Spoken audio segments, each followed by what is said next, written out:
Welcome to the Boneyard with Steve Robertson. As always, I am your good friend and host, Steve Robertson. Here on the Monday edition of the Yard, we're back in town, back in the building, back in business.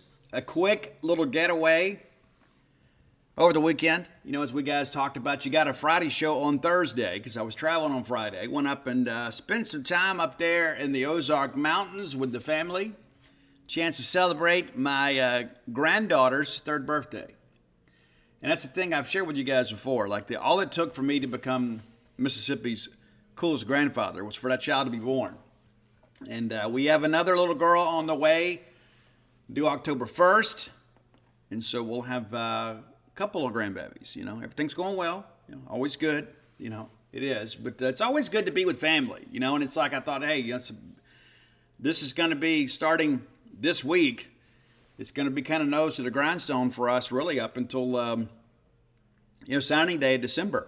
You know, I mean, we get, fall camps open up and then we get into season mode. And as soon as season mode ends, you open up the in-home visits and things of that nature. And, we don't expect there to be a lot of drama late in the process, but it's fairly labor intensive. And so, so you got to get away when you can. Really, the only summer vacation your good friend and host is taking. And some would say, you know what, hey, Steve, you've been back and forth to New Mexico a lot, and you've traveled a lot, and that's true too. But the reality of it is that a lot of times those trips to New Mexico were maintenance trips. They weren't really vacations, even though I did get to go ski in Santa Fe for the first time. That's one of the cool things, too. You look back over the totality of your life, what are the things that you've done and you want to do, or maybe you haven't done. And I've been working on a bucket list here as of late and shared that with the wife. Here's 10 things I want to do in the years ahead. And able to knock off some pretty cool stuff this year. We went skiing together in Santa Fe, which is amazing. I'm not a big fan of Albuquerque, but Santa Fe is an incredible place. We watched the sunset on a sailboat off the coast of Key West. That's pretty cool. And we went whitewater rafting all in the last several months, and so it's good to get out and go do those things. And I'll be honest with you, when I get out and do things I haven't done before, it makes me feel young again. And I guess in some respects I still am. I mean, I guess it's all relative, but I'm a firm believer in that you always got to take on new challenges and new experiences, and you can't be scared to get out there and at times make a fool of yourself. And I got some other projects I'm working on too that I'll share with you guys as we kind of move along. And I've written a few songs that are supposedly going to get recorded. You know how that works. People make promises to you, and you hope eventually they'll keep them for you. But I got some things I'm working on. I got some guys that I used to perform with that are saying, you need to do this, you need to do that. So we'll see. You never know. You never know what I'm going to do. I didn't turn middle-aged just to say, you know what, it's my job just to make sure that the debit card is full so Dana can spoil the grandkids with Amazon materials, right? I mean, there's more to life than that. Even that's a ton of fun. Buying for our granddaughter, I can tell you, it is so much fun to buy for her because, kids are so incredibly grateful, man. I mean, they are. It's like, oh my gosh, look at this, So it's great. And so I hope that you guys had a chance to get out. Now guys, let me go ahead and get on the soapbox here for a couple minutes. Football season's going to start here in just over 4 weeks. Take the next month and get all your honey-do stuff together because you want to be able to attend the game and enjoy the game day experience, or whether you're sitting at home or whatever, without that stressor hanging in the back of your head thinking, oh, she wants me to do this, or I promised her I would do that and I hadn't done it. Take the month of August, get all that stuff done, and then come in and log on to genespage.com every day to get your practice report, your depth charts, and all that kind of stuff. Because we're going to give you unprecedented coverage. But take advantage, and for you ladies that are DIY people, do-it-yourself people, all those things that you've pushed back because, well, I got to go to Gulf Shores with the girls, and I've got this and I've got that, and the kids have camp, and you've let time sneak up on you. Listen, the clock is ticking. So get out in the yard, get your gardening gloves on or whatever, and get your hat on, put on some sunscreen, and get this stuff done because you want to be able to enjoy college football season guilt-free. So reduce the anxiety in your life by putting together a plan today. Get home, put it in your notes. The problem with that sometimes, too, is you forget they're there. I'm a big proponent of actually physically writing things down and leaving them in my workspace. So I say, oh, yeah, I got to do this. It's always a million things that your good friend and host needs to do. And just removed a big one off the to-do list. The writing process for When the Bottom Falls is done. And they'll do the final read, and then things will push you off to print. We'll have you a book in about 5 or 6 weeks. And if you hadn't done so, go to whenthebottomfalls.com and you can pre-order. I have been told, and I believe, that the final chapter in this book is the best thing that I've ever written. Probably the most meaningful thing that I've ever written. Probably the chapter I'm most proud of outside of this is that first chapter in Dogpile. That means an awful lot to me because, we won an AFL championship in 2021, but I wanted the chapter 1 to be about, the players and families and so many people that laid the foundation for what we now enjoy. And I think it's the most comprehensive thing I've ever written. Now, chapter 19 in the new book, which is the final chapter, and you say, Steve, why 19? Why not 20? Well, I got clean and sober at 19. I was already a flaming alcoholic and a drug addict by the age of 19. And so that's the significance of 19 chapters. But I wanted chapter 19 to get to kind of be the crescendo, right, of this book. And I got editors are telling me I just read through this thing again and brought me to tears again. And I read it again last night in my final read-through. It brought me to tears, and I wrote it and I lived it. I'm just so incredibly grateful to be clean and sober. And so that's going to be leaving, right? And then we're in the process of finalizing a few things for the wife's new business. And so it's like all of a sudden you start thinking all these old things in the background that have kind of been weighing down on me in many respects are beginning to subside right in time for college football season and college football camp. And so that's always a great thing too. You never realize how much that stuff is weighing you down until you get out from under it, right? I mean, it's like, like last night I finished those final edits in the wee hours of the morning and laid down and went to bed. It wasn't just because I was sleepy, it's because I was finished.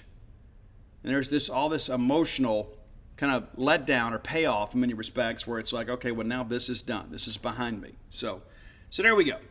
And listen, I'll celebrate at some point this week at Bulldog Burger Company.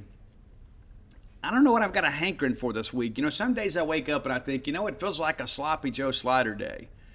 And then I think, what? I really like that Mississippi barbecue burger. And then I'll think, well, maybe I get the pimentology add bacon. I hadn't done that in a while.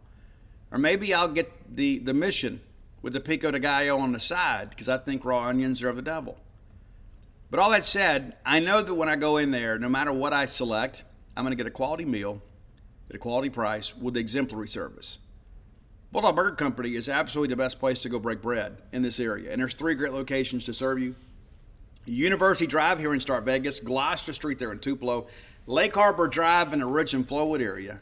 You go by there and you have that great restaurant quality hamburger, get those spring rolls as your appetizer, get that shake to go. That's one of the things they keep kind of hooking me in with. I'm always thinking, I don't know what I want to eat, but I want to definitely get that Nutella shake or that chocolate shake or that lemon icebox shake. There's always something, right? There's a new shake almost every week. And I like the fact that I can get that palate cleanser and drink it on the way home. It's an amazing thing. Go by and check them out today. Next time you're in town, make plans to be a part of the Bulldog Burger Company experience because those spring rolls will make you better looking. It's in writing. And that's all it takes these days to prove that things are correct. But you don't have to take my word for it. Take some before and after pictures and you'll see for yourself. The spring rolls will make you and everybody around you better looking. It'll cure what ails you. Bulldog Burger Company, the place where people go to meet, M-E-A-T. All right. We've got some baseball portal news. We're going to start with the good news first. Mississippi State will be adding former Purdue weekend starter Cale Steven to the roster. I will speak with him shortly after we're done recording this show. And so we're not breaking the confidence. He hasn't released anything on social media yet, and I suspect perhaps it maybe he will today. But either way, we're going to have a conversation, and we're going to talk about him joining the program. Now, we've discussed him a little bit. As you guys know, he visited last week and is now committed. And this is big, for State, 6'4", 215-pound right-handed pitcher, and a guy that's got a ton of Power 5 experience. That's the thing that I think about, right? There's a lot of people say, hey, you go get these guys from the G5. You go get these guys maybe developed a little bit later, maybe they were a little bit under-recruited, and they've proven themselves on a G5 level, and then you bring them to the SEC. Now, not everybody is Waldrop from Florida. right? There's a lot of those G5 guys that joined and they needed a year to kind of acclimate. That's the thing I think about with this group. I mean, you look at Carson Ligon, you look now at Kel Steven, is you've gone out and gotten 2 Power 5 weekend guys. Not just guys that were, hey, they were with a Power 5 program and maybe they threw a little bit midweek or mopping up. These are guys that were in the starting rotation at their respective schools. So let's get inside the numbers a little bit here. We talked about this some last week, but Steven, back in 2022, he shows up as a true freshman and appeared in 23 games. That's impressive as a freshman. He posted a 3-4 record. ERA was 8.29, so it's not good. But a lot of experience, had a couple of saves, 39 hits in 33 2/3 of an inning. Gave up a ton of runs, 4 home runs, 18 walks, 38 Ks. You say, but Steve, I mean, why are you hyping this guy up? Well, I'll tell you why. As we discussed last week, this is a guy that kind of got some untapped potential, but he worked his way from year 1 as a reliever into being a weekend starter in year 2. So he made a jump, but we're expecting an even bigger jump this year. And a lot of that's got to do with Justin Parker, but there's also some evidence to support that. So following the 2022 season, he went and played for Danville summer baseball, and goes 4-0 with a 2.03 ERA. Had 3 starts, 26 2/3 of an innings pitched, allowed 19, well beneath the hit per inning, allowed just 6 earned runs, 4 walks, and get this, 36 strikeouts, 9-1 strikeout to walk ratio last summer. This year, he makes a jump and, of course, has the best record among the pitchers at Purdue, a 7-4 record. They went, if memory serves me correct, they went 9-5 on Fridays. He did have a couple no decisions in there, but 7-4 on a losing team, ERA of 5.21. And so immediately people are like, but Steve, the ERA, there's a lot that goes into that. But the reality of it is, you look a little bit deeper here, 76 innings pitched, 72 hits, so less than a hit per inning, 44 earned runs, and 18 of those 44 came in 2 games. Discussed it last week. His ERA in the other 12, just over 3. Did give up some home runs. That's one thing you think about, too. It's like, how much of this is, like the Indiana game. The 26-11 game against Indiana, it's a Friday game. He doesn't have it that day. The wind's blowing out. He gives up 5 tanks in the game. And so it's kind of like you look at your, the grading scale for your life, right? Throw out your highest and lowest grade, and then you kind of figure out what your median is.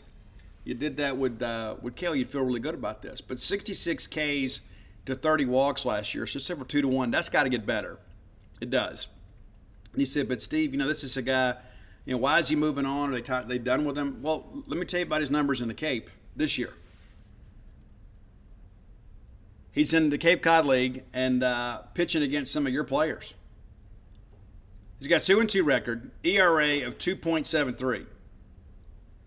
6 games, 6 starts, 26 1/3 innings pitched, 21 hits, has allowed 8 earned runs, 1 home run, 11 walks, 27 Ks. That's always good, right? And so the numbers are getting better. And the thing that you think about is, okay, number one, we've got 2 years of Power 5 pitching experience. Pitched against other Power 5 hitters. So the learning curve here should not be as steep as, say, you go get a guy from Sanford. And that's no slight to anybody. But the reality of it is that, the better hitters in college baseball are going to be in the Power 5 ranks. And Purdue wasn't a great team. And the Big Ten's not a huge baseball conference. However, when you look at what Cal has done up there, you look at it and say, you know what, this makes some good sense. And now he's up to 225 pounds. But let's look at all 6 of his recent starts in the Cape. As I mentioned, 2-2 record, and they had a tie, a 4-4 game, and he got a no decision in the other. But, running through here, the numbers are good. And we talk about, opponent batting average. 216, 231, 222, 235, 265, 278, and that's the last couple ball games. But again, we're deep into the summer now, and guys have had a chance to see you once or twice, and so they're scouting too. But the game against Harwich back beginning of the year, June the 10th, that's the one you look at and say, well, it's a little bit shaky. But he rematches against those guys on July the 11th. On July 11th, he wins 6-2, 4 innings pitched, 1 earned run, 4 hits, 3 Ks, 2 walks. Saw him again on July 17th, just 2 weeks ago. Wins that game 7-3, 5 1/3 innings pitched, 3 hits, 2 runs, 6 Ks, 3 walks. Opponent average against 216. So he's with the Yarmouth Dennis Red Sox up there. And the number that jumps out to me is this strikeout to innings pitched. 27 Ks and 26 1/3. And again, ERA of 273. And again, this is the best of the best in college baseball up there. And so he's lighting it up in the Cape. And this is a guy that, by and large, has been he's been a dude on a bad team. What's he going to do when he gets around here? That's the thing I look at. Now, looking at some numbers from the Cape, too, I think it's important.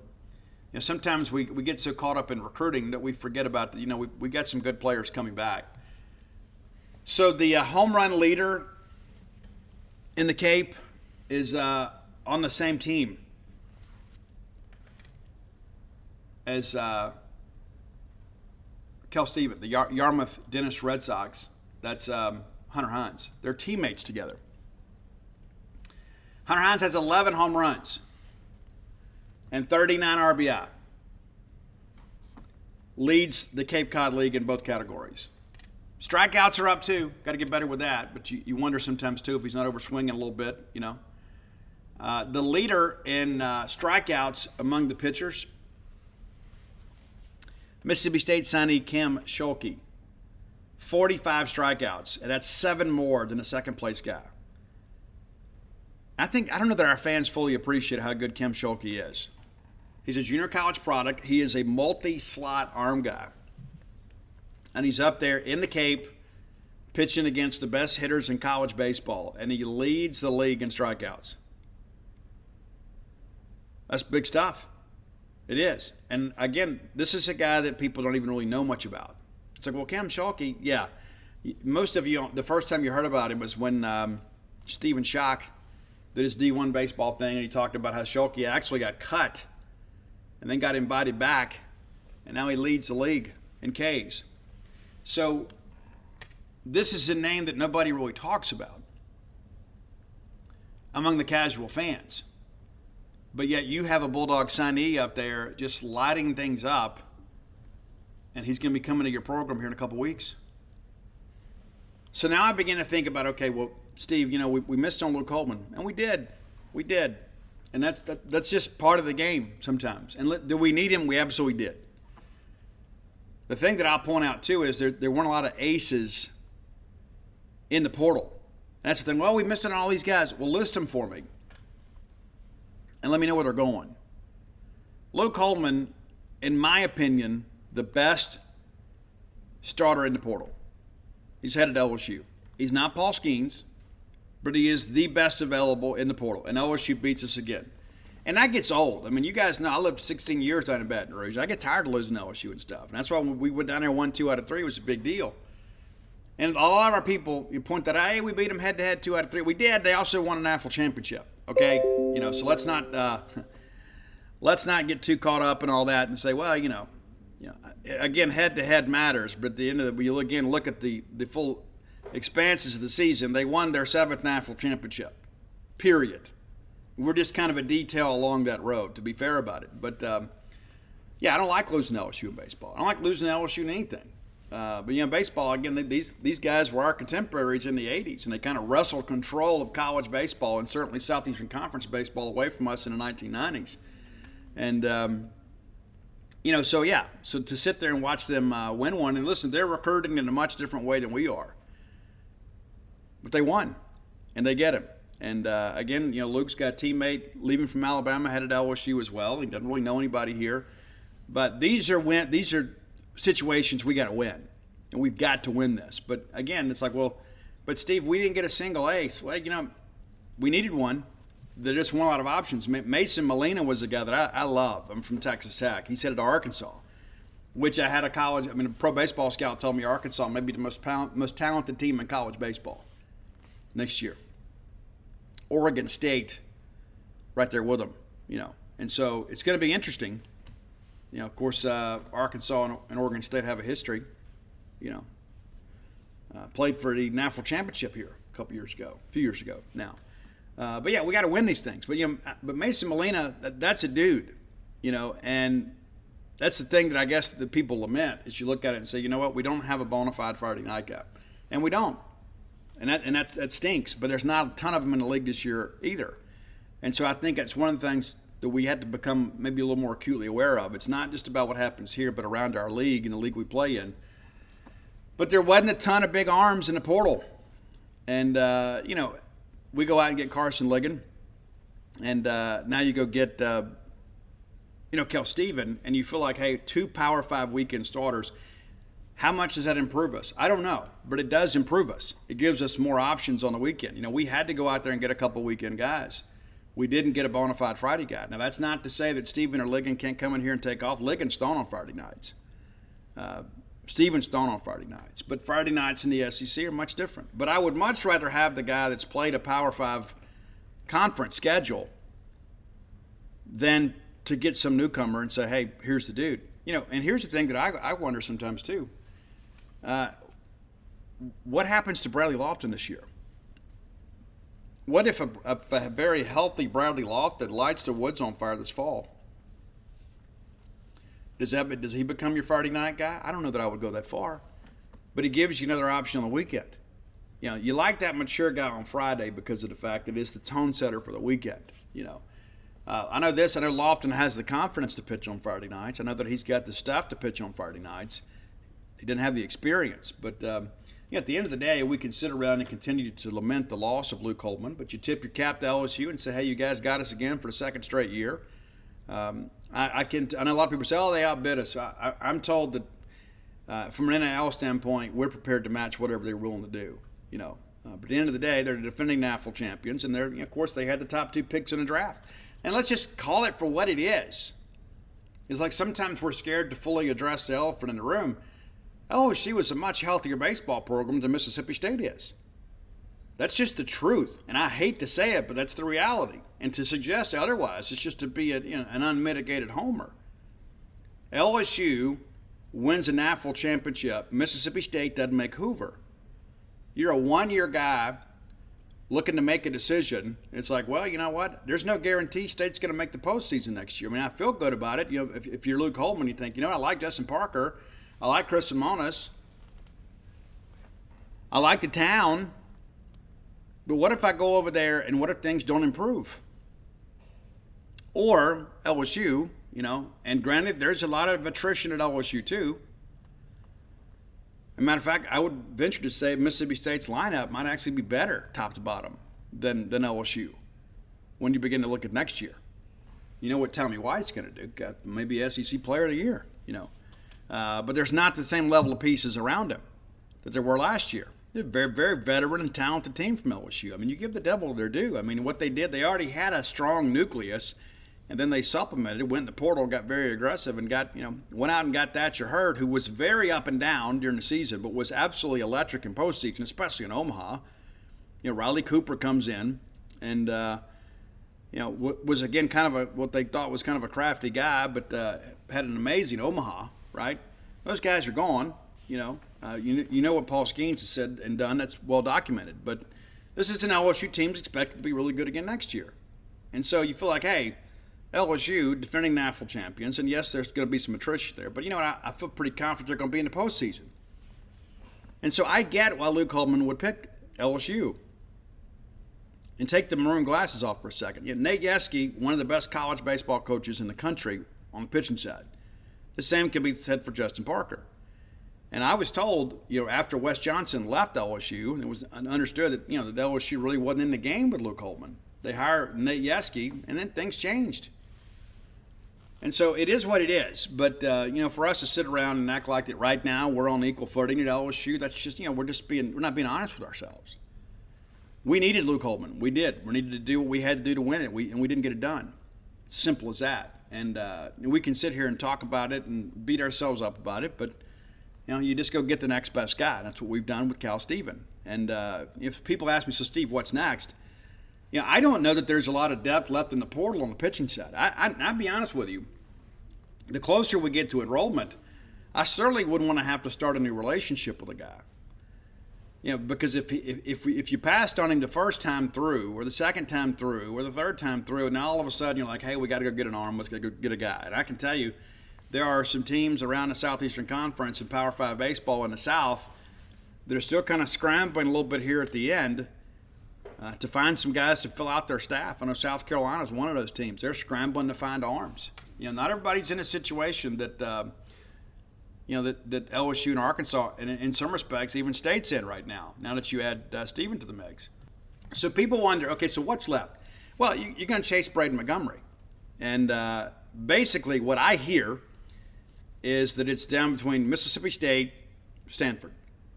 You say, but Steve, he just left Stanford. That's correct. That's the thing that I continue to hear, is that it's either he's going to stay at Stanford or he's going to transfer to Mississippi State, period. Now, I believe he's going to ultimately be a Bulldog. I don't think he's going to end up going to LSU or Tennessee, and people are like, well, Steve, why is it taking so long? Well, he's in the Cape. And, he could take visits and things like that. And the truth of the matter is that are there a lot of visits to take? I don't know. But I was told this thing could even go all the way up to the drop ad date. Because I think Stanford's on a quarter system. I think that's right. But it's not fair to yourself if you don't consider the possibility of returning to Stanford. I know that Stanford is trying hard to keep him. And, of course, what we've heard for over a year is that he'd like to be closer to family. And that's so that doesn't you don't accomplish that by going back to Stanford. And I had somebody say, well, the value of that Stanford degree, well, he's not going to graduate. Not now. I mean, at some point he will. But so it's not going to matter. It's like he's not going to be able to go walk out there and graduate unless he's done it in 3 years, and I'd be surprised that he has. There would be no decision to make if there was. But the reality of it is Braden Montgomery is going to be one of the top players in the draft next year. And Stanford was kind of built to win this year. And they went to Omaha for the second consecutive year, and they didn't win. And we sat home. So to suggest that Stanford wouldn't be a viable option for him is to be short-sighted. It also doesn't accomplish the goal, right? The goal was to get closer to home, play in closer proximity to family, and play at a high level. So we'll see how things progress with him. But I know some people will. Well, Steve didn't sound quite so positive. I believe Mississippi State is the team to beat, but I believe the team that we're probably the most worried about is Stanford. Him just deciding, you know what, I'll just go stick it out for another year, right? And you never know what a young person's dealing with. You never know, kind of how things are. But I can tell you I've heard several promising things about where things stand between Mississippi State and Braden Montgomery.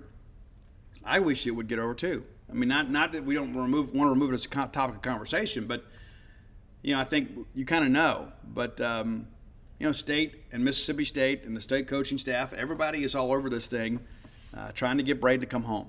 And again, he's up in the Cape. We'll see how things progress. That's one of the things that I think about too. Is like after being out in Omaha and now going to the Cape for a little while, I think there's a responsibility as a pro prospect. You got to go to the Cape for a little while, but you'd like to think he'd want to come home and spend a little time with family and be closer to home if that's kind of a driving force, right? At some point, you'd think, well, if he wants to be closer to home and he spent his whole summer either in Omaha or the Cape, when's he going to reconnect with family? Just, one of those things I kind of kick around sometimes, But I think right now Mississippi State is the situation that people should watch, but you cannot rule out a return to Stanford. You cannot. I know that there are some people close to him. They're just saying, hey, do what's best for you, and that ultimately is what he has to decide. But either Stanford or Mississippi State, I don't think Tennessee, LSU are the factor that some people are suggesting. I think A&M was for a while, and I think that people would be surprised if he went there. So I think in the end, basically, if he transfers, it's here. If not, he goes back to Stanford. And again, I'm not trying to let you down easy. I'm also not trying to paint a situation here where it looks like, well, oh, it's an ultimate surprise if he withdraws from the portal. I still expect him to commit to Mississippi State.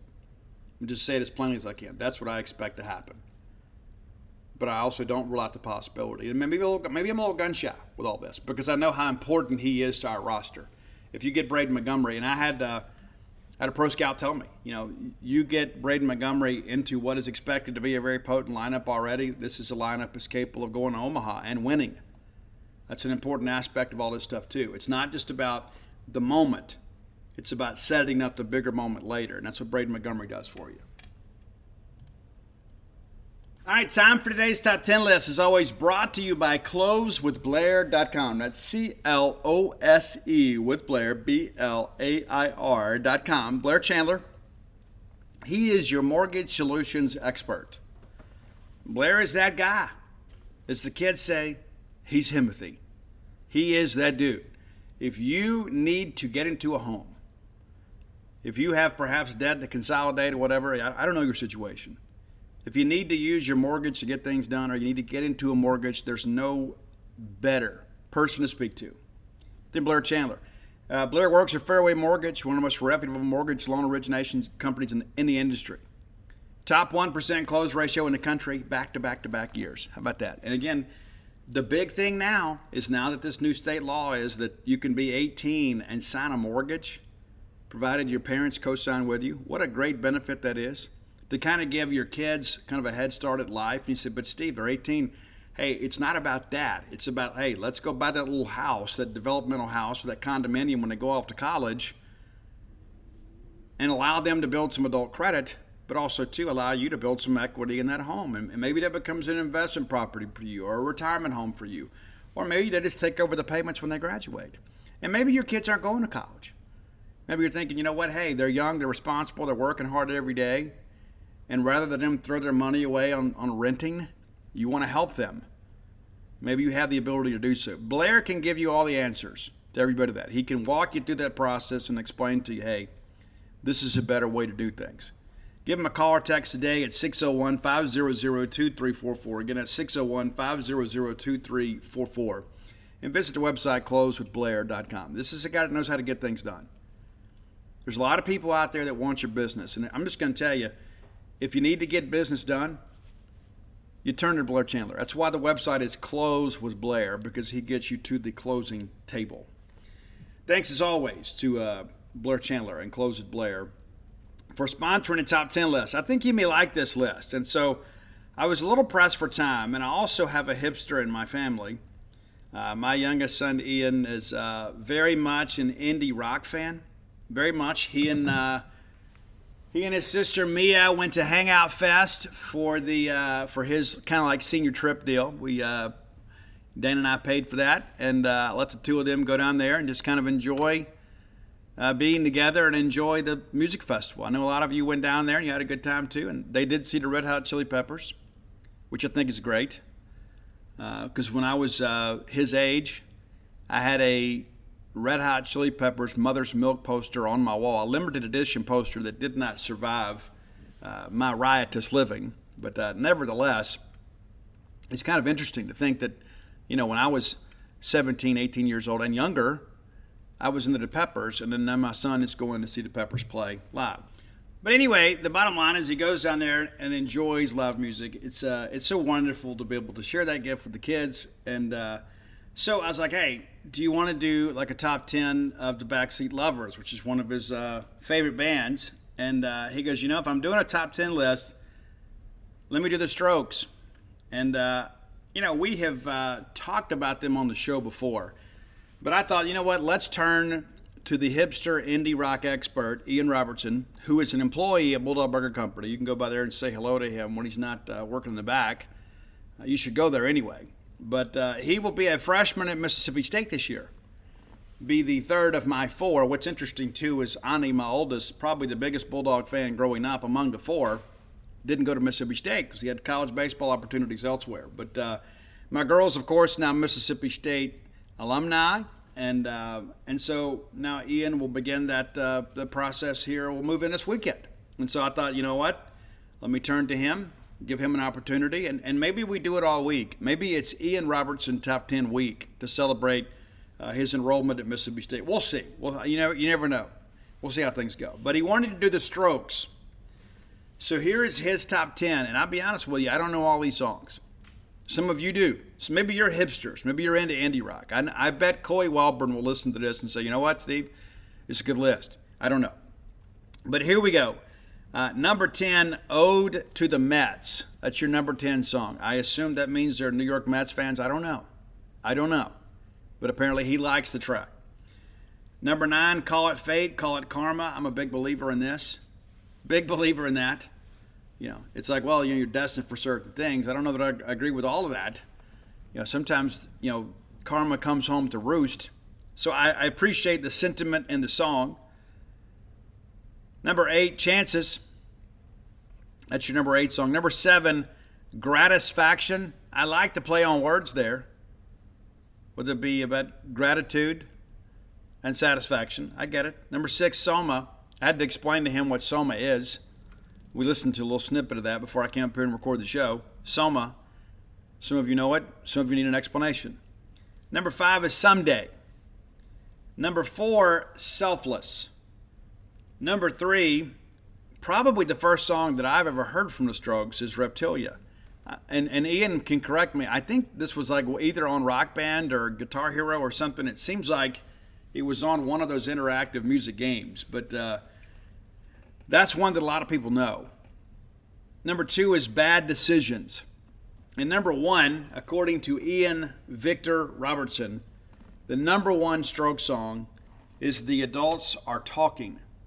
Now, you may not know a lot about the Strokes, but they were one of those hot bands that a lot of people wanted. And what's interesting, they've sold over 5 million albums worldwide. Like, let that sink in for a second. A band that you don't know very well has sold over 5 million records. Half of that in the United States. And their best-selling album is This It?, which has sold right at 1.8 million copies. And so if you're familiar with this band, congratulations.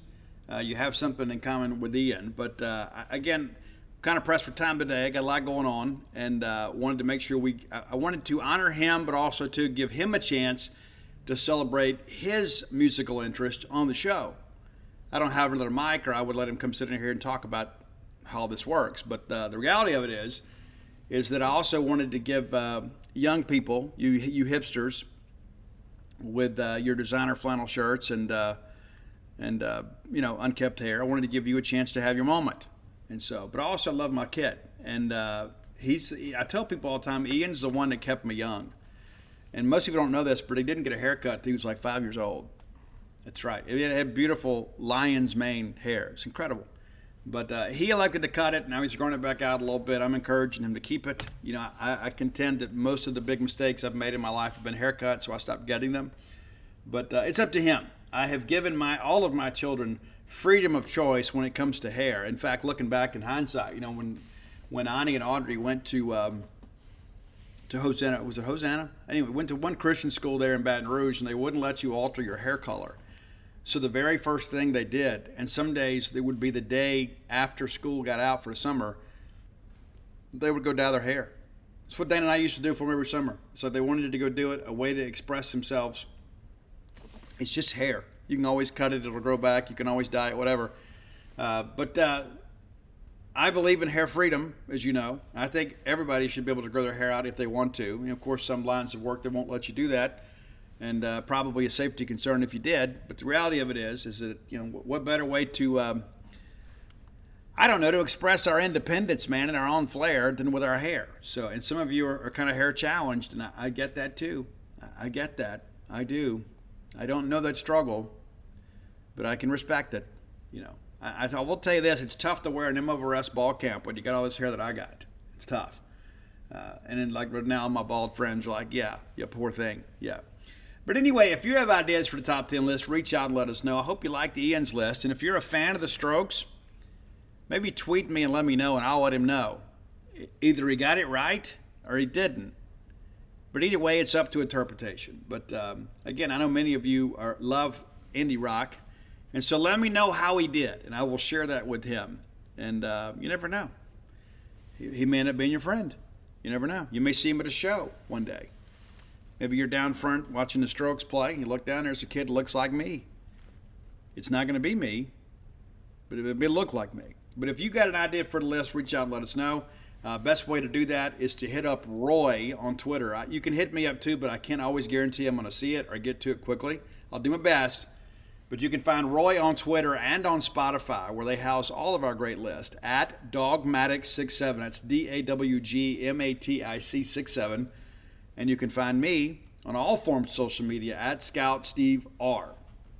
And again, thanks as always to Blair Chandler for supporting the list. All right, next segment of the show brought to you by Campus Bookmart, a Starkvillian institution. Be sure and check out Campus Bookmart next time that you're in town.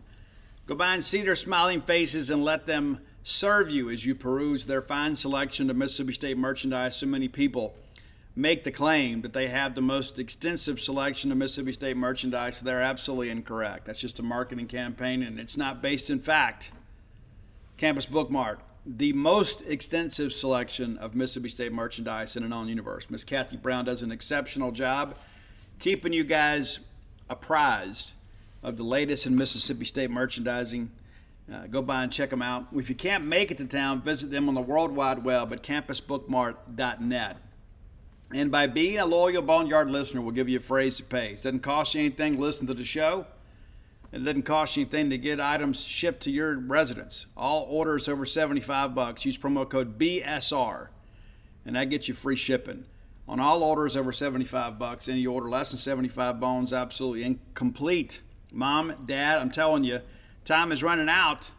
You need to outfit the family. Have them outfitted in fresh maroon and white gear. We get ready to host Southeastern Louisiana here in just 5 weeks. That's right, 5 weeks. Pick it out today, have it shipped. Mom, buy yourself something, get Dad something a little bit special. You know he doesn't dress as well as you'd like for him to. So you've got to, you're the one that's got to kind of take care of that. I hate that it falls to you, but the reality of it is, if you want him to look spiffy on game day, you need to go to Campus Bookmart. Take care of that today. CampusBookmart.net, promo code BSR. All right, the Bulldogs don't play the University of Florida. We continue our look around the Southeastern Conference. Been updating some profile pages too, looking at that. But the University of Florida, we don't play them. Not a lot of expectations this year in Gainesville. Now, you always wonder to yourself, how does Florida ever get in a situation like this? How does Florida get into a situation where people are not expecting a bowl game? A lot of people are saying 5-7, 6-6. Is that enough to save Billy? You said, well, Steve, it's only year 2. Well, here's what happens. And this is the thing, kind of going back a few years. When Dan Mullen left for Florida, people like myself said, you know what? It's not going to be Dan Mullen's scheme that gets Florida in trouble. It's going to be Dan's unwillingness to make those guys recruit at a high level. We saw it here at Mississippi State. It wasn't Starkville that kept us from taking the next step. It wasn't our ability to develop players. It was our, at times, unwillingness to get out and fight in the streets for players. Well, at the University of Florida, there were some guys on this staff that said, you don't know what this logo means, Steve, how many doors this opens. And it does, but it also makes you lazy. Because when you start, it's one thing to fish in the pond in your backyard. It's another deal to go out in the ocean and have to swim with the sharks. And that's what Dan Mullen and that staff did. They went to the University of Florida. They did not recruit at a high level, and the chickens are coming home to roost. In some respects, it kind of reminds me of when Larry Fedora was at Southern Miss. Larry Fedora and those guys win Conference USA, but for 2 years there, their recruiting takes were questionable, to say the least. Then Ellis Johnson comes in and kind of has to play with those players, and as a result, it didn't work out, and Ellis didn't last very long. You wonder if Billy Napier's not facing a similar fate. It's difficult to turn things around, and when it comes to talent, you say, "Hey, Bulldog fans, are you on the go? Is it more difficult than ever to find something healthy and wholesome to eat?" I tell you what, let us help you with our friends at HelloFresh. Had great experiences with them in the past. You can take a bite out of summer yourself with HelloFresh. From chef-crested seasonal recipes to their new fresh and fit summer menu, HelloFresh brings flavor right to your door. And here's the thing, too. It doesn't have to just be the same old thing, right? Sometimes you get caught in the habits. They have these new menus, and they have new options for you that make dining a pleasure. Make your home the hangout place this summer with crowd-pleasing eats, from a backyard bratwurst to tangy key lime pie. HelloFresh Market makes summer entertaining a cinch. Be sure and check them out. We're going to make it easy for you. Go to HelloFresh.com/Boneyard50. Again, that's HelloFresh.com/Boneyard50. And you wonder what the 50 stands for? Yeah, it gets you 50% off plus free shipping. How about that? 50% off plus free shipping. Again, that's HelloFresh.com/Boneyard50. So, there's still the portal, and that's true. That's true, but let's be honest. Florida's contemporaries like Georgia and Florida, and in some respects Tennessee, are not reliant on the portal the way that Florida appears to be. And so you've got to turn this thing around quickly, because you put together a lackluster season last year, lose your bowl game, go 6-7, and now this year you're not even expected to make a bowl game in the eyes of some SEC prognosticators. So we'll see. Let's take a look back at the season that was at Florida last year. And again, State doesn't play these guys. It'd be a good year to play them, to be honest with you. I would love to play those guys this year, especially without Anthony Richardson. That's always interesting, right? So let's look back at the season that was. And it wasn't great. Wasn't great. So they get by Utah. I actually picked Utah to win that game. But the Gators find a way to get it done, 29-26. They beat Chad Bumpus in the group there. But Utah was a top 10 team. It's a huge win for Florida. And people are like, hey, okay, Florida's back.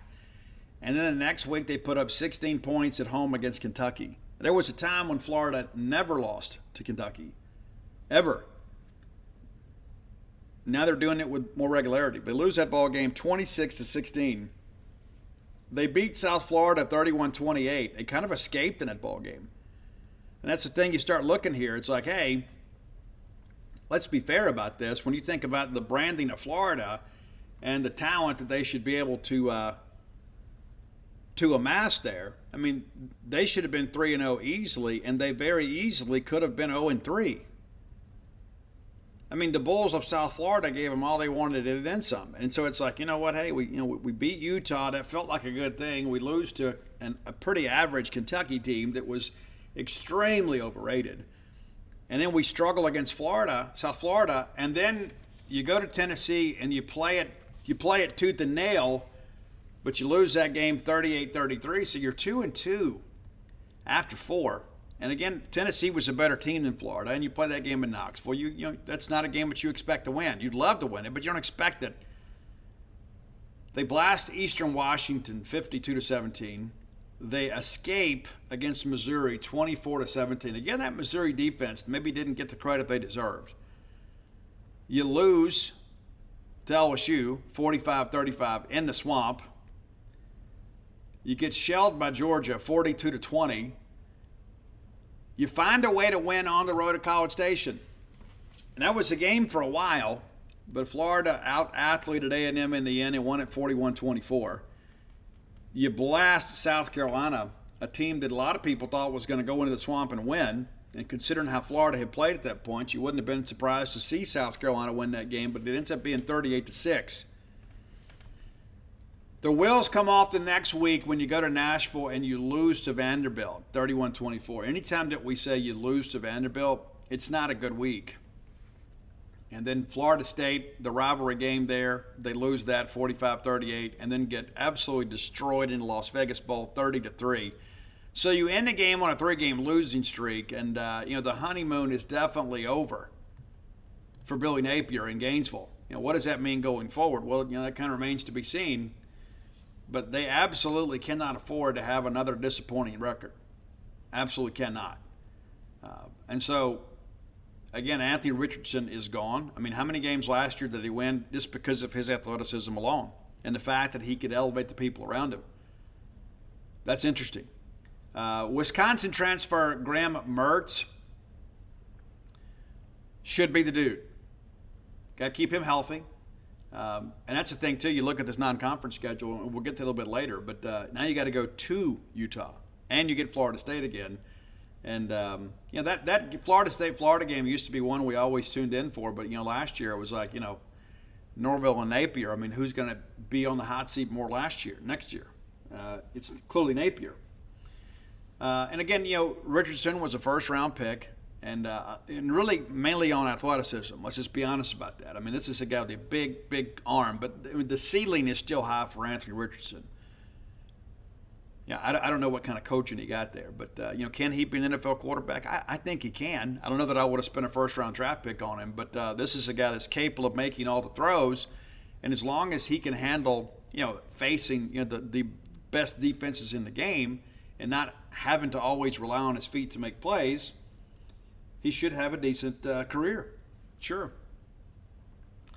So we'll see. Offensive line-wise, they always seem to have good guys there. You lose Osiris Torrance.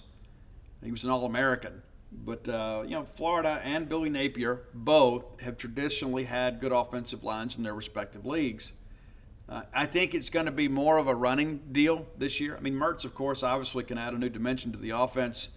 But he also, I think, takes away the threat of the big run from the quarterback that Richardson possessed. But I love Trevor Etienne. You guys do too. And should be a really good backfield with he and Montrell Johnson. Ricky Pearsall was a guy that did some big things for them last year. He has got to be a guy this year. Got to be a guy this year. And then they had Xavier Henderson from the transfer portal later this year. Offensive line-wise, again, they traditionally have good offensive linemen, but they've had to kind of hit the portal to kind of replace some guys they lose to attrition there. Micah Mazuka comes in from Baylor, and then Keontae Goodwin from Kentucky. Damian George comes in from Alabama. And here's the deal, too. When you think about the fact they want to run the football and be a physical group up front, you go out and you get some guys that maybe specialize in run blocking. And so we'll see. The Florida defensive unit, and, of course I knew some guys on that staff, and it's one thing they told me, heading into Dan Mullen, what became his final year at Florida back in 2021, is they said, Steve, we just don't have any dudes on defense. We got some guys that can run around a little bit, but we don't have any imposing defenders that people have to game plan against. And so they were trying to, to supplement that in the portal, and it didn't work out maybe the way they wanted to. But they were not good defensively last year. Not good at all. Giving up nearly 50% on third down. That's tough, man. And when have you seen Florida give up the points they did last year with that kind of frequency? And, we'll see. We'll see. We'll see what happens. But this is a defensive group here that I still don't think has the dudes that they wanted. But, again, they went to the portal and basically are trying to revitalize that defensive unit. And so it's like, hey, we didn't recruit well. The guys before us didn't recruit well on defense, and now we're paying the price for it. So we're going to try to hit the portal to upgrade this roster. We'll see. Shamar James, a really good player there at linebacker. But outside of that, it is a lot of it's kind of up for grabs. Just kind of be honest with this. Going to be a much, much different group than what they had last year. And it should be. I mean, the only guys that you have that are returning with experience had bad experience each of the last 2 years. Secondary should be good. We'll see. They may have to play some younger guys. But they were a team last year that it looked like, in the games that I watched, it looked like they were doing more thinking than reacting. Athleticism only gets you so far in this league because of the fact that everybody has athletes. Everybody does. And, years ago, Florida, of course, was the big brand in the Southeastern Conference. So everybody wanted to go to Florida, much like they want to go to Alabama now. Even though it's not quite on the same scale, the reality of it is that Florida used to be the it team in this conference. And if you got an offer from Florida, it was a big deal. It's not the big deal it used to be. Not to mention, if you were a skill position guy these days, are you coveting that offer from Florida? Or you want one from Georgia, or maybe even Tennessee? The Florida offer, in my opinion, does not carry the weight that it once did. I don't think it moves the needle with kids the way it once did. And you look at the lack of success they've had in recent years, in these rivalry games. It's one of those things that you begin to think about. Is like, Georgia claims Florida as their true rival, more so than Georgia Tech, and that makes perfect sense to me too, right? And it kind of helps to have an in-conference rival. But Florida is a team that they're just kind of considered a good quality SEC team. They're not a team you look at now and say, hey, these guys are elite. They're going to play for something special. And even though Dan Mullen had some good years there, was it 3 consecutive New Year's Six bowl games? I mean, Dan's gone. It's pretty incredible to think about how quickly it all happened. And I don't think we'll ever know the story behind that. But Georgia has won 5 of the last 6. Back in 2020, Mullen got them 44-28. But the last 2 years, this game has not been competitive. 34-7, 42-20. It's not really a rivalry game. And there's some other. You go back a few years, and you begin to think to yourself, did you see this coming with Georgia? I don't know that we did. Year 1 at Kirby Smart, people are thinking, oh, he's going to be a flop. Now he's won back-to-back national championships, and arguably, maybe the hottest coach in America right now. I remember he gave his pregame speech, and some people didn't like the language in it. And that's, you think to myself, what you're basically saying is that you don't know anything about college athletics because it's not a Boy Scout convention. That's important to understand. And I think kids hear those comments and that rhetoric, and they think, you know what, hey, it's a guy I want to go play for. I'll run through a wall for that guy. Florida has done a good job in recent years against Florida State, but last year they lose again 45-38. But that broke a 3-game winning streak that Florida had. Dan Mullen's a guy that kind of prioritizes the rivalry game. And, the last couple of years he was here, maybe perhaps we didn't get the same level of intensity that we did in the early tenure. But when you lose your rivalry games and then you drop that bowl game, especially in the embarrassing fashion in which they did, you got to kind of question yourself and ask, what direction are we heading in as a program? What can we expect?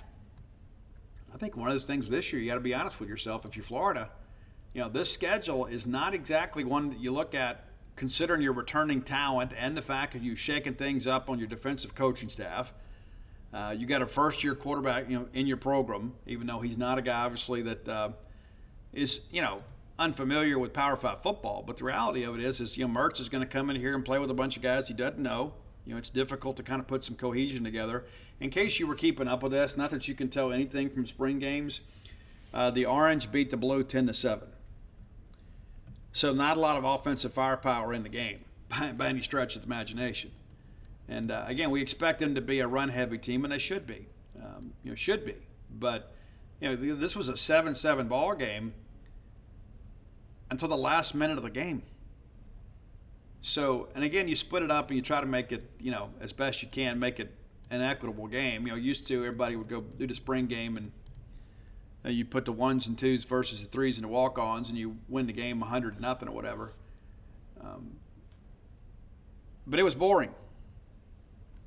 Trevor Etienne led all rushers with 51 yards. As a team on the Orange, they ran for just 54 and then 48 for the Blue. So, just over 100 yards combined between the two teams. And this is a coaching staff that is kind of known for their physical running game. And again, I get it. You divvy up the talent and you kind of reallocate things, and maybe you don't play with that same level of consistency. But Graham Mertz was a guy that was the all-time quarterback. I guess that's the quarterbacks kind of switched around here. But it wasn't like you had one quarterback that just had it lit up the day. But Graham Mertz, between the two teams on the Orange and the Blue, had 244 yards passing. He was 18 of 29 on the day with a touchdown. It was sacked 5 times, which, again, it's a spring game. There's only so much you can tell from that. But, again, not an offensive showing by any stretch of the imagination. They will open up August 31st, 1 month from today, in Salt Lake City, Iowa, against the Utes. Those guys done a good job at Utah.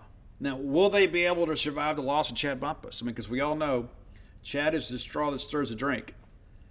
But Utah, obviously a team that plays a very physical brand of football. I don't know that, if you're having to put together a brand new offensive line with 4 new starters, I don't know that Utah is who you want to face first, to be honest with you. I mean, Utah, they do such a good job recruiting, defensive linemen. And even if they're not all NFL prospects, they're very physical at the point of contact. I could see Utah giving them all kinds of trouble, not to mention being at home in elevation. Then Florida will return and have the home opener at home against McNeese. Tennessee, the SEC opener on September 16th. Then they host Charlotte. So after the trip to Utah, it's 3 home games in a row. Then they travel to Kentucky. And who knows? Who knows what those teams are going to look like by the time we get there. They host Vanderbilt for homecoming. Then they're at South Carolina. They host Georgia. Well, that's host. That's the neutral site game, the world's largest cocktail party. We still do that. They host Arkansas. Then they're at LSU. Then at Missouri. I look at the schedule for the SEC, and I begin to ask myself, where are the sure wins? Ask yourself that. And, of course, they wrap up at home against Florida State. But you say, well, ordinarily, I would expect them to handle Kentucky and Vanderbilt and South Carolina and Arkansas and Missouri without any trouble. Can you honestly say that today, though? The Florida fans, I'm sure there are some out there that said, we're going to be back, we're going to do this, we're going to do that. But let's be honest. You go back and look at last year, and again, that's a team that had a first-round draft pick at quarterback. And you're going to get Tennessee coming in there. Tennessee, one of the more athletic teams in the conference. That's far from a sure thing. You're going to go to Kentucky, and Kentucky gets way too much hype and way too much credit. Florida should be able to out-athlete them. But you and I both know, Kentucky has a way to shorten the game on you and make the game ugly. If you had to put $100 on this thing today, would you pick Florida to beat Kentucky? I don't know that you would. All right, then you got Vanderbilt come to the Swamp. You say, Steve, it's Vanderbilt. Yeah, Vanderbilt smacked them in the mouth last year. And so you feel pretty confident that they'll be able to handle that. But, how much better is Vanderbilt going to be over last year? I like Florida in the game, but I'll be honest with you. It's I don't think it's one of those 56-6 Steve Spurrier specials. Then you got to go to South Carolina, who may be the most improved team in the East over the course of the last couple of years. They lost a lot, but they do have Spencer Rattler, and the game's going to be at home. It's going to be interesting. It's also, right before the bye week. So you ought to be able to throw everything you have at them because you got 2 weeks to prepare for the loss to Georgia. Then you've got Arkansas coming into Gainesville, and you begin to think about this. Okay, and again, I think Arkansas is a bowl team. I know I picked them last, people like Steve. I think the West is really good, a lot of parity in the West this year. I don't know that Arkansas is a good matchup for Florida. I know it's in the Swamp. KJ Jefferson is a guy that, in many respects, like Anthony Richardson, a guy that's the big, physical, dual-threat quarterback that's on the radar of NFL teams. I don't know that he's the passer, Richardson is. But with he and Rocket, that Sam Pittman offensive line, this game may be over with in 75 minutes. With both these teams want to run football. But, Arkansas wants to be a very physical football team. I don't know that Florida does on defense. When you think about, these two teams were very defensively challenged last year, and both of them want to be better at running the football. But I think if you had to pick it today and say who's got the better organization when it comes to running the football, it's got to be Arkansas. You got ATN and those guys, but, you're having to resurface this offensive line. You're having to retool the whole thing. And so that game could be awfully interesting. Then Florida at LSU. Guys will get up to go play at night at Tiger Stadium.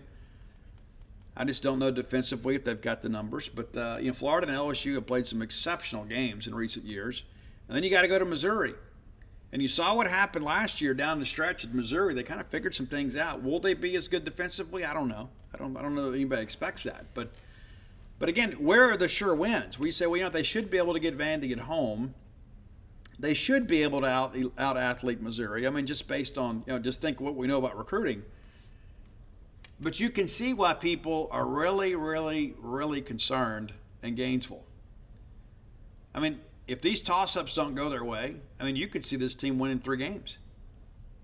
I don't expect that to happen. But I think when you run down the schedules we just did, you say, hey, Utah and Florida State, Those are toss-ups at best. And there's probably a good chance Florida's an underdog in both games. So you say, okay, well, they'll beat McNeese and Charlotte. Okay, where else do the wins come from? Not to say they're not going to be better, but the jury is certainly out. And I think this Florida team is, I don't think they're elite by any stretch of the imagination, but they should be able to out-athlete some teams. But when you begin to look at kind of the way the schedule lays out, and the fact that a lot of these big games are going to be played outside of the swamp, for a team that maybe lacks cohesion, that's not a good thing. Maybe you see it differently. I don't. I think this is going to be a very challenging year for Florida. I think Scott Strickland's going to have a decision to make at the end of the year. I don't think 6-6 is enough. Do you? I don't. I think when you begin to think about this, and listen, Billy Napier was a guy that I said from the beginning I thought fit us pretty well. He didn't think so. And there's some people that claim to have sources that said, he was the leading contender for the job. He was the first guy on my list just because I'll tell you, I felt like, Billy Napier is a guy that knows the Southeastern Conference, and I thought that his offense meshed well with our recruiting footprint. I don't think it meshes well at all at Florida. I don't. I think Mississippi State or Arkansas would have been a great fit for him, and maybe even Ole Miss. He never even sniffed the Ole Miss job either. And people are like, they were getting Lane Kiffin all along. No, they approached Billy Napier too in the early stages of their job search. And ultimately, they got the better coach with Lane Kiffin. I think we'd all agree with that. I mean, and forget the fact what you think about him personally, but you just look at the numbers and look at what Lane Kiffin's done. Clearly, they made the right decision, even though Billy Napier was never interested in the job. It worked out better for Ole Miss. But I think Scott Strickland's going to have a decision to make at the end of the year. I think that's the only way to look at this, because you begin to ask yourself, okay, can we run this scheme with the same level of proficiency that we can others? And I think Florida, with the skill position players you have in that state, there's so many of them. But the worry that I always had about Billy Napier and these guys that come up from the G5, and more so in baseball than I do in football, is that until you have played against and recruited for SEC athletes, you don't really know what you're looking at. And yes, I know Billy, of course, was an assistant coach. It's a different deal when, there's a guy that can be very successful at Louisiana Lafayette as an offensive lineman. Very much so. And all of a sudden, that kind of begins to be your vision, right? And so the evaluation has to change. And I think, the trajectory and the demands of that recruiting vision from UL Lafayette to Florida may be too much for him to overcome. It's a different brand of athlete. And because it is a different brand of athlete, it requires a different brand of recruiting. And so then they go out and they get all involved with the Gator Collective. And I don't know how they're doing business, but I know this: they were thrust into the headlines in this Jaden Rashada deal, and they ended up getting egg on their face. And so now here you are, right? And so the thing that you ask yourself, is the job too big for Billy Napier? I don't know that the state, Ole Miss or Arkansas job, or even Missouri would have been. I don't think South Carolina would have been. I think Florida is simply too big for him. And maybe I'm wrong, but I think he's got a season to prove it. But it's going to be interesting. People talk about, hey, who's on the hot seat in the Southeastern Conference? I mean, even in year two, I think you look at Napier and you say, you know what? This guy needs to win, and needs to win big. I don't know that he has the team or the staff right now that can win big this year. Could they win big next year? Maybe. That was the thing I said all last year. I said, Billy's going to be fine. Just give him some time to get his guys. And maybe by the end of the year, he's really shown that. I just think the problem is going to be, will the Bull Gators hang in here with them? Because, we talk about culture at Auburn and places like that. The culture at Florida is not always great either, especially when you're losing. Right? I mean, that's just kind of the reality of life. Go ask Jim McElwain. They wanted him gone. They got him gone.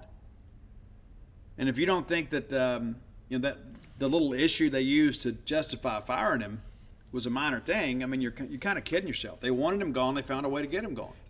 And that could be the same case with Napier, right? I mean, that's the reality of it is if Napier doesn't win at a high level this year, there's a good chance he's somewhere else next year. I think they're going to struggle. I really do. Are they a bowl team? You'd like to think so. But you can see why Vegas is over under 5.5 for them. This schedule is not in any way advantageous to the University of Florida. It's not. And they've scheduled very aggressively. And of course, you got to play Florida State. That's a rivalry game.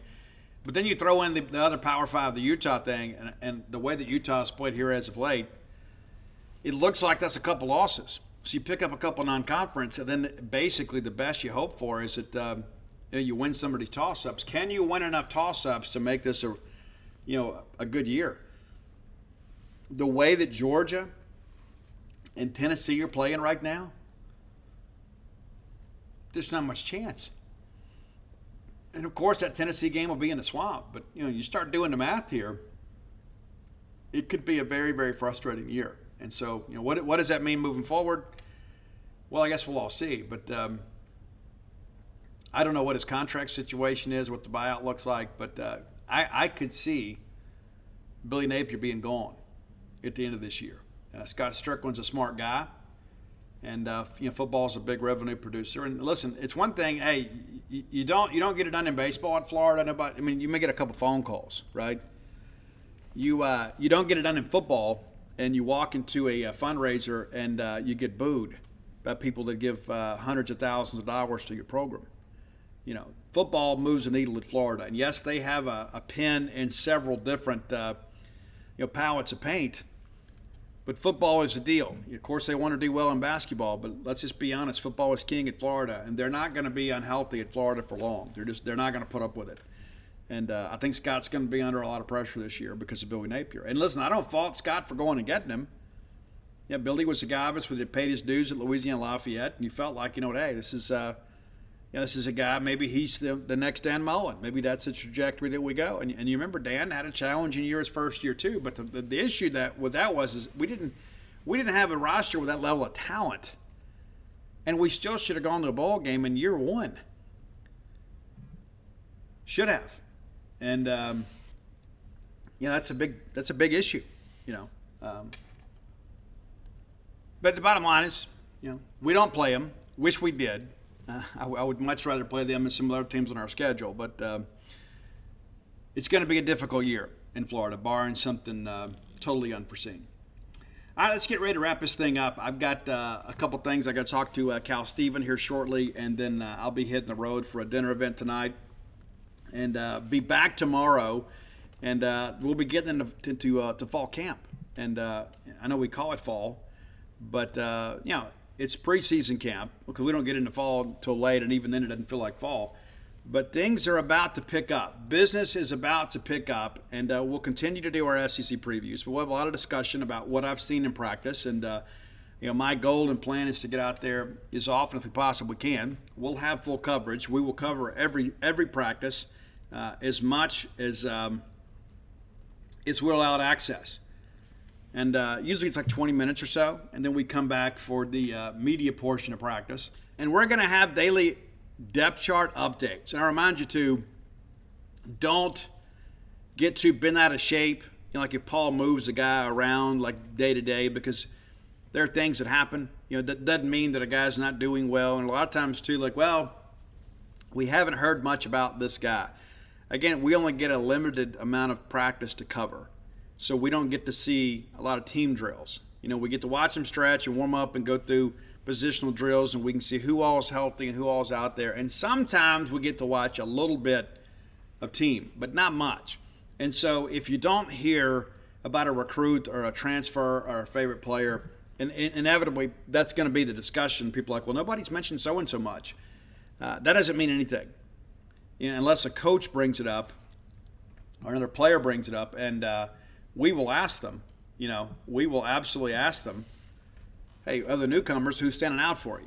But it's just kind of a warning for you guys, kind of be prepared. We've had some guys in the past that have lit it up in drills, and like Javante Payton, I remember a couple years ago, it's like I think to myself, man, this guy may be a Blendnikoff finalist, and then it never came together.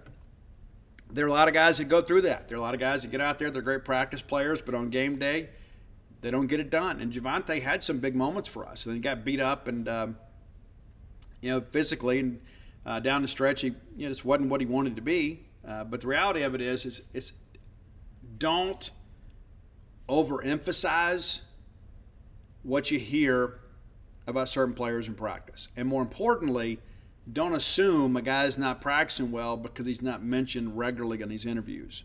It's important to understand. There have been guys in the past that, we don't get to see him. The next thing you know, we get out there on that field and those guys are lighting things up. And you're like, hey, well, nobody even talked about him. It's because of the fact now we're not going to be able to have the same time. Now, when Leach was here, he didn't care. He let us have full access, and maybe Zach will too. To be honest with you, I haven't looked at the notes on that, but I know once we get into game week, and the way we've kind of done it in years past is that they limit it because they don't want pictures and video of team drills. But we may see more practice, and I'm sure we will when we first open camp. But as it gets a little bit closer and they begin to settle to too deep, our access will be limited somewhat, as it should be. Right? It should be. But it's going to be hot out there.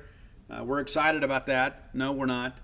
But we're excited to get back out there and bring you guys some original content. And, some big changes this year, as you guys expect. And I think really the big question for all of you guys is I think we all share the same concern. Okay, how, offensive line-wise, how are we going to handle this transition to a much different scheme?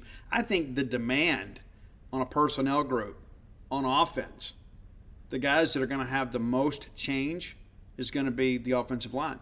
One could argue the receivers to a certain extent because they're going to be asked to block on the perimeter a lot more than they have in years past.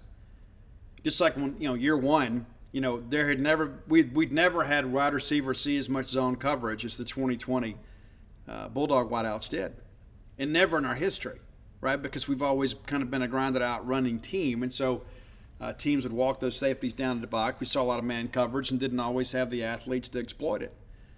Well, it's going to be a much different dynamic now. We're going to be asking them to do more things. Not that we didn't do a lot of blocking on the perimeter. We just didn't do it with the same frequency we're going to do it this year.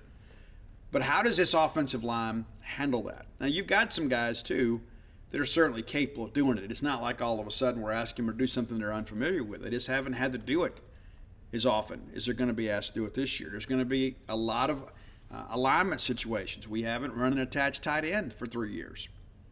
What does that do to your tackle? How does he handle that aspect of it with all these motions and shifts and things like that? And there's going to be some pre-snap penalties as we get it early into the season because guys are learning. And the best way to learn is to get out there and play. And so that's the kind of the personnel group that I'm going to be watching on offense a great deal. I think we have the talent at wide receiver and quarterback and at running back to be a very, very proficient offense. But how do we handle the new alignment and all the things that we do pre-snap? That's going to be the real issue for me on the defense, on the offensive side of football.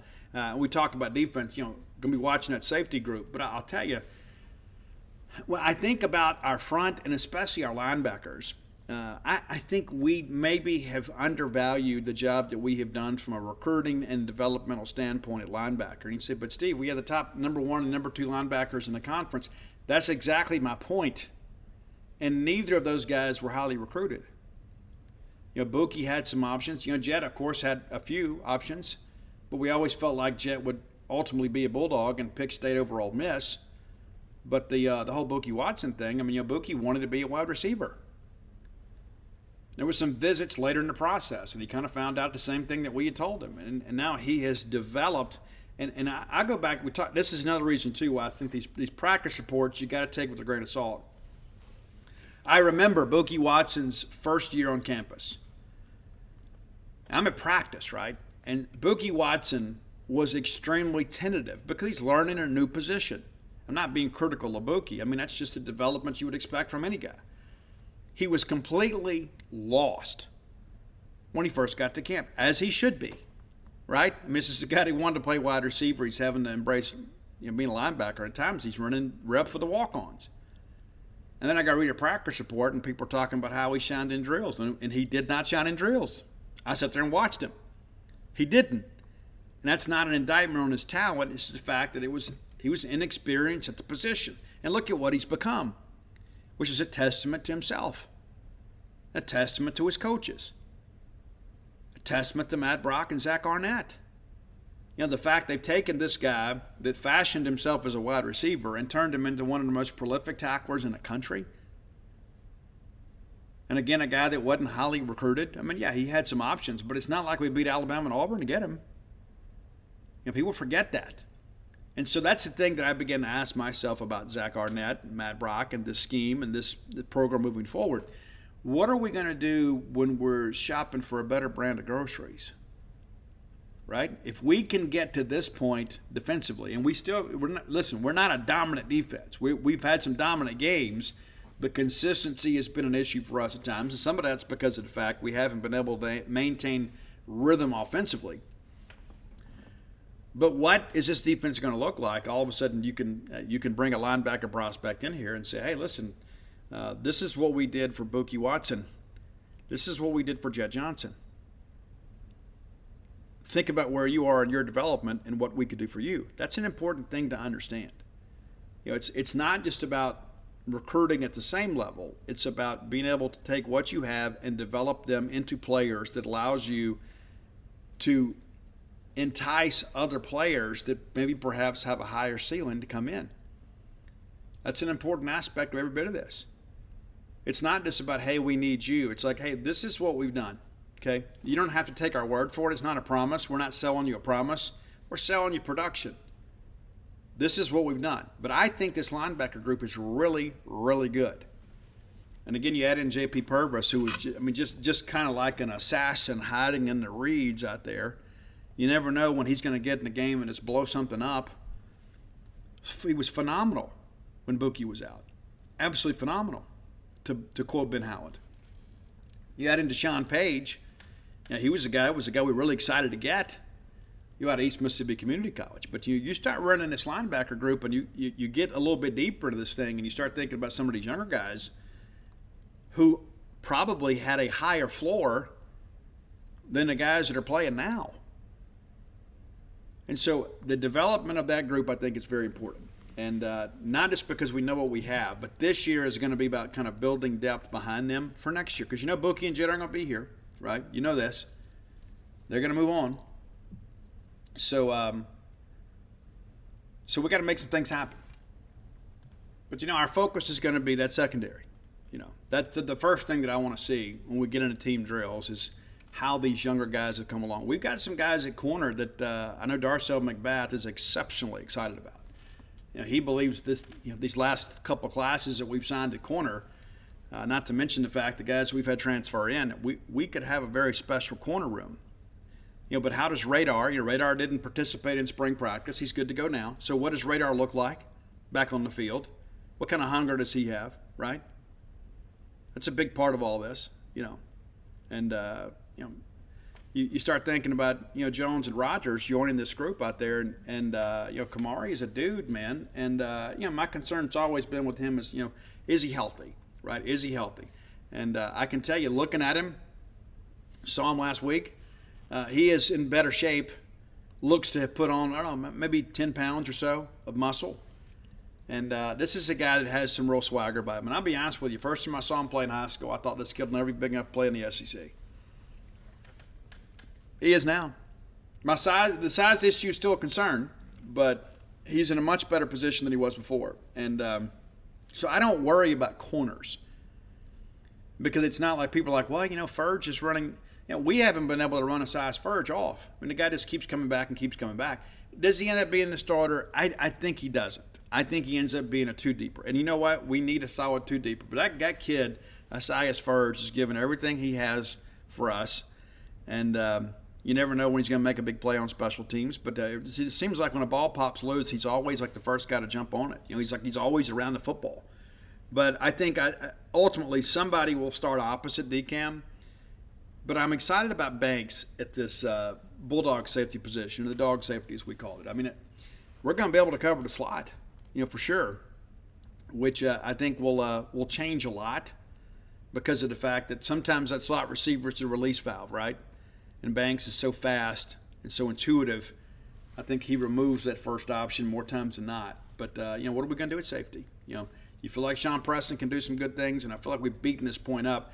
That's, to me, is the bigger question. If we can get through camp and have settled the two deep and we can cover on the back end, I think we got a chance to be a really, really good defense. A really good defense. And, again, with Will Rogers and and the returning skill guys we have, we ought to be able to score some points. Got to be able to protect the quarterback. But again, I'm very optimistic about the season. But when we get ready to head into camp, those are the position groups I'll be watching a ton.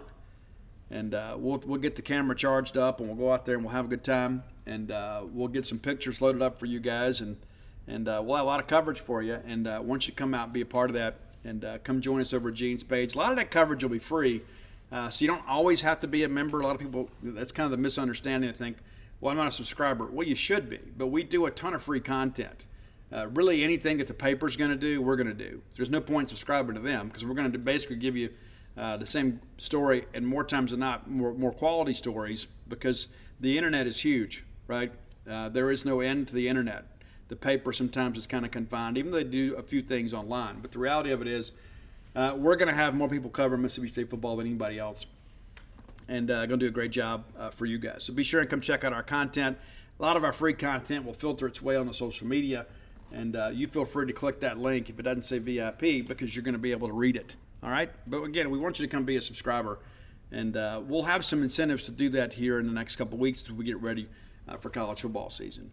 All right, again, When the Bottom Falls, the book process, the writing process is now done, and pre-sale is going pretty good, and I don't expect it to sell as well as the sports books. I don't, and other people are telling me differently. I don't know, but I know this. I know that it would mean a lot to me if you would order the book, whether you're a person that struggles with addiction or not. It's not just about, you don't have to have a degree in addictionology to be able to understand this book. This is basically my story. Growing up in South Mississippi, playing baseball, getting into music, getting into drugs, getting into trouble, getting into recovery, and getting into the better part of life. So in many respects, it's a story of redemption. It's not just going to be some big drunk-a-log or drug-a-log where I talk about all these great places that I've been and all these women that I slept with and things like that. It's not that kind of book. We'll touch on some of that, but because it's relevant to the story. But it's not a vanity project by any stretch. But WhenTheBottomFalls.com. While you're there, you can outfit the rest of your collection. I have people that I see all the time. Hey, I need to complete my collection. Well, yeah, you need to get that done, because we're not going to print Alpha Dogs and Stark Villains this year. So it's important to understand that. And you can get Alpha Dogs, Flim Flam, Stark Villains, and Dogpile all right there at WhenTheBottomFalls.com. All those URLs, like the ones you've used in the past, Alpha Dog, the book, and Stark Villains, the book, Dogpile, the book, they all go there. But When the Bottom Falls, that's a new one. WhenTheBottomFalls.com. If you know somebody in recovery, you know somebody in active addiction, you know somebody that loves somebody that's in recovery or active addiction, I'd encourage you to buy the book. I think it's going to be, my hope is it's going to help people. And that's the whole purpose behind the book, is to help others. So be sure and check it out. And if you need Stark Villains gear, go to StarkVillains.com. T-shirts, hoodies, thongs. No, we're not doing thongs. Not yet. So calm down. We may. And then come join our merry band of misfits over at genespage.com, the Mississippi State affiliate for 247 Sports. And thanks, as always, for your support of the Boneyard. We should be on schedule this week, and probably, again, I'm an addict, so I like routine. And so, again, once we get going here, we'll have our RNet Mondays and our offensive players Tuesday, coaches Wednesday, defensive players and coaches. And then we kind of get into a regimented schedule. I like that. I like knowing what I got to do each week. I like having my work cut out for me. And so we should be able to maintain a schedule. Now, we do have a new grandbaby coming in September. And when that happens, we'll probably have a shift in programming. And maybe she'll be nice enough to show up on a non-recording day. But either way, when my granddaughter shows up, my second granddaughter shows up, we're going to be there to love on her. And I know you guys all understand. And if that means I miss a football game, then that means I miss a football game, because I've got an army of people to help us cover that. But we should be able to kind of maintain schedule. That's the only thing I look at. I do know that at some point in September, I'm going to be making a trip to California and be gone a couple days. But we'll alert you of any programming notes that need to be changed. But I like being able to be consistent. I like the schedule. I know you guys do as well. I don't ever miss a day without telling you guys, but there are some people that don't, kind of keep up, or they forget. And next thing I know, man, you guys are so awesome. My Steve just checking in. You okay? I'm good, but I got this going on or whatever. But I don't like change. I'm very resistant to change. And I know many of you guys are too. And so Anyway, excited to be back in Starkville and look forward to being with you all soon. And again, get your honeydew stuff done between now and September 1. Labor Day is going to be here, and you're going to want to sit around and watch football all weekend. Let's not let that kind of neglect. And thanks as always for your support. You guys have been so incredibly awesome to me, and I'll never get to meet you all personally, but I just want to tell you I love you and I appreciate your support, the great life that you've allowed me to have. Because without you guys, I'm just talking to a microphone to hear myself talk. But until next time, let's all live our lives in a way we make more friends than enemies, and people can see a difference in the way we live.